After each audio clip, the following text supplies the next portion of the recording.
వెనిజులాలో మీకు ఒక ఎర్త్క్వేక్ అండి 7.1 మ్యాగ్నిట్యూడ్లు. మామూలుగా 5 అంటేనే మీకు చాలా స్ట్రాంగ్గా ఉంటుంది, ఇక్కడ 7.1. కానీ చూడండి, మీకు ఆ వీడియోస్ చూస్తే చాలా బాధేస్తుంది. ఒక ఇల్లు, అందులో ఈ గృహిణి ఈవిడ ఇంటి నుంచి బయటికి వచ్చింది, సడన్గా భూకంపం. ఆ ఇల్లు లోపల ఉండే కుటుంబ సభ్యులు మొత్తం ఆ నిమిషంలో అలాగే వాళ్ళు భూస్థాపితం అయిపోయారు. ఈవిడ బయట నుంచి అరుస్తున్న అరుపులు వింటూ ఉంటే, అంటే అరణ్య ఘోష అంటాం చూసారా, అలాగా ఏమీ చెయ్యలేదు. సెకండ్స్లో టోటల్ ఫ్యామిలీ అక్కడ మీకు కొలాప్స్ అయిపోయింది. సరే, ఇది జరిగింది కదా, మీకు చుట్టుపక్కల వాళ్ళందరూ కూడా పరిగెట్టుకు వచ్చి ఏమైంది అలా ఉంటుంది కదా, ఒక ప్యానిక్ సిట్యుయేషన్ ఉంటుంది కదండి. ఇంతలో చూడండి 39 సెకండ్స్ అండి, నిమిషాలు కాదు, 39 సెకండ్స్. ఈసారి 7.5 మ్యాగ్నిట్యూడ్, అంటే ముందు భూకంపానికన్నా ఇది పెద్దది, చాలా పెద్దది. దాంతో ఈవిడ చుట్టుపక్కల ఉండేవాళ్ళు వాళ్ళ ఇల్లులంతా కూలిపోవడం. అంటే చూడండి ఫ్రెండ్స్, కొన్ని నిమిషాలలో మీ కుటుంబ సభ్యులు, మీ బంధువులు, మీ స్నేహితులు మీ కళ్ళ ముందే తిరిగి రాని లోకానికి వెళ్ళిపోయారు అంటే ఆ పరిస్థితి ఎలా ఉంటుంది? సో వెనిజులాలో ఇప్పుడు ఇవాళ ఇదే పరిస్థితి. ఇప్పుడు ఈ అమెరికాకు సంబంధించిన జియోలాజికల్ సర్వే వాళ్ళు ఎలా చెప్తున్నారు అంటే, మీరు 40% ఛాన్సెస్ తీసుకున్నారు అనుకోండి ప్రాబబిలిటీ, మీకు 10,000 మందికి పైగా మరణించి ఉంటారు. 10,000 మంది క్షణాలలో. అలాగే ఒకవేళ ప్రాబబిలిటీ 30% అనుకోండి, 1,00,000 మందికి పైగా, అంటే గ్రామాలు పట్టణాలు కూలిపోవడము. మీకు బిల్డింగ్స్ చూసారనుకోండి, అడుగునంతా బేస్మెంట్ మీకు టోటల్గా కొలాప్స్ అయిపోయి ఉండడం.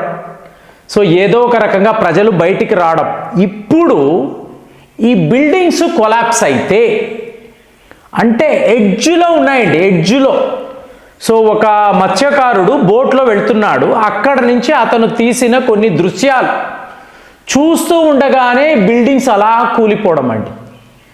లక్కీగా ప్రజలు బయట ఉన్నారు, కానీ ఆల్రెడీ ఒక 10,000 మంది ఒక దేశంలో ఒక భూకంపంలో మరణించారు. అంటే నన్ను అడిగితే డొనాల్డ్ ట్రంప్ పాపం ఉంది చూసారా, ఐరన్ లెగ్.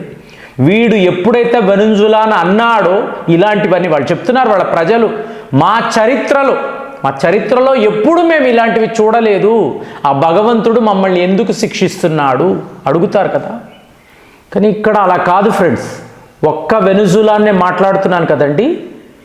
హ్యూమన్ యాక్టివిటీస్లో మనము గమనించని ఒక విషయం, ఇంతవరకు శాస్త్రవేత్తలు కూడా ఏమీ అర్థం కాక బుర్ర బద్దలు కొట్టుకుంటున్న ఒక పరిస్థితి.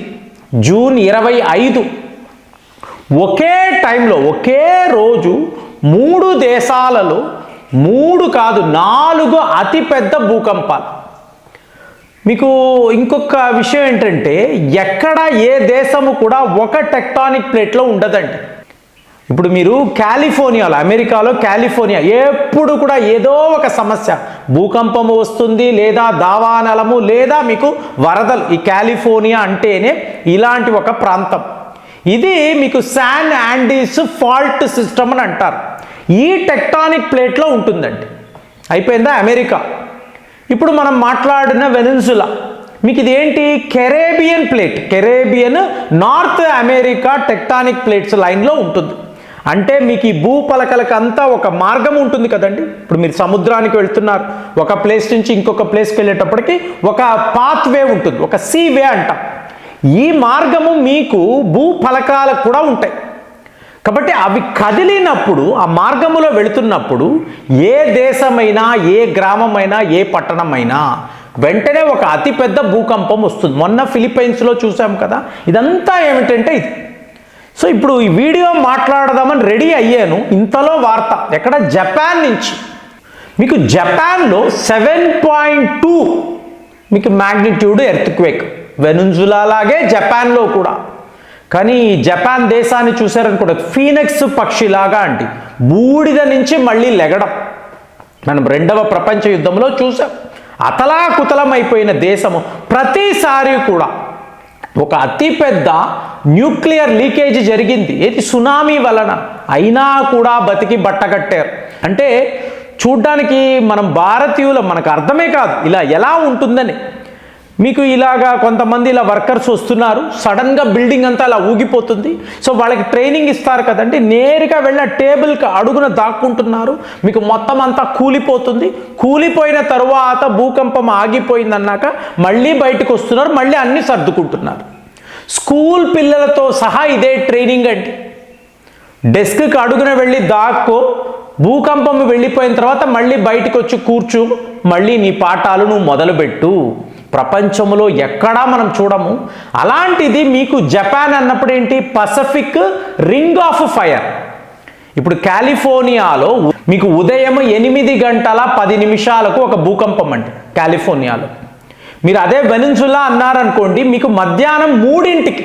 ఇక జపాన్ అంటున్నారా 3:30 మధ్యాహ్నం.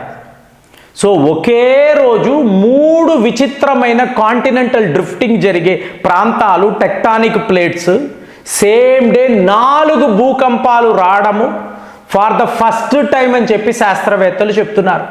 సో దీన్ని ఎలా అబ్జర్వ్ చేయాలి? ఎక్కడెక్కడో కొన్ని వేల కిలోమీటర్ల దూరంలో ఉండే దేశాలు ఒకే రోజు ఎలా ఇలాగంటే మనకు తెలియని ఈ భూమి అంటున్నాం. ఇప్పుడు జపాన్లో వచ్చిన ఎర్త్క్వేక్ 50 కిలోమీటర్ల సముద్ర గర్భములో ట్రిగర్ అయ్యింది.